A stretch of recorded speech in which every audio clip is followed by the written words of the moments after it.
My name is Evan Miller, and until last winter, I never believed in ghosts. We lived in a quiet neighborhood on the outskirts of Portland, Oregon, the kind of place where the nights are colder, the woods grow thicker, and the houses seem just a little too far apart. Behind our house was a massive backyard, and behind darkness. An endless stretch of pine trees. For years, my dad warned us, don't go past the fence after sunset, but he never explained why. He just nailed the fence higher and higher every year. I used to think he was paranoid. I used to laugh. But that was before the night we heard the knocking. It came from the backyard, slow, rhythmic, like someone tapping on wood just beyond the tree line. My little sister Liv whispered, Evan, ... Is someone out there? I wanted to say no. I wanted to tell her it was just wind, but the knocking continued. The next morning, Dad found something behind the fence.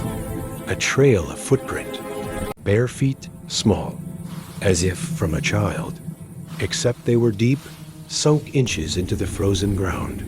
No living child could make prints that deep. Mom told him to ignore it. He didn't.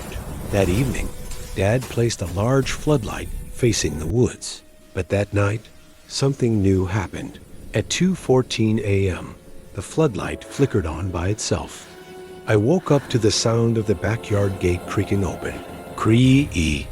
I rushed to the window, and what saw did not look human. A figure stood at the fence line, thin, grayish skin, long limbs, its head tilted too far to the side, like it was studying our house. It had no eyes, just two deep holes, like burned sockets.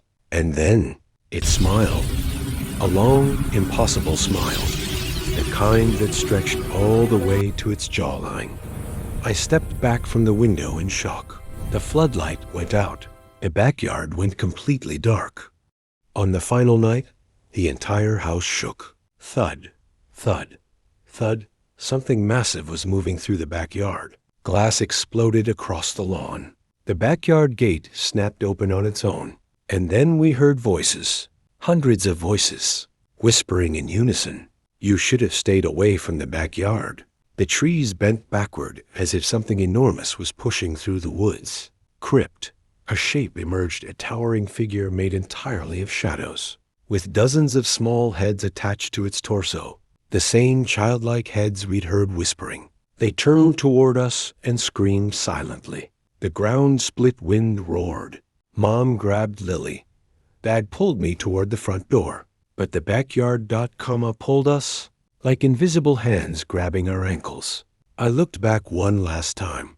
All small ghost, the eyeless children, the crawling figures. They were smiling, reaching, waiting. We barely escaped. We never went back to that house ... last week. The new family who moved into our old house email.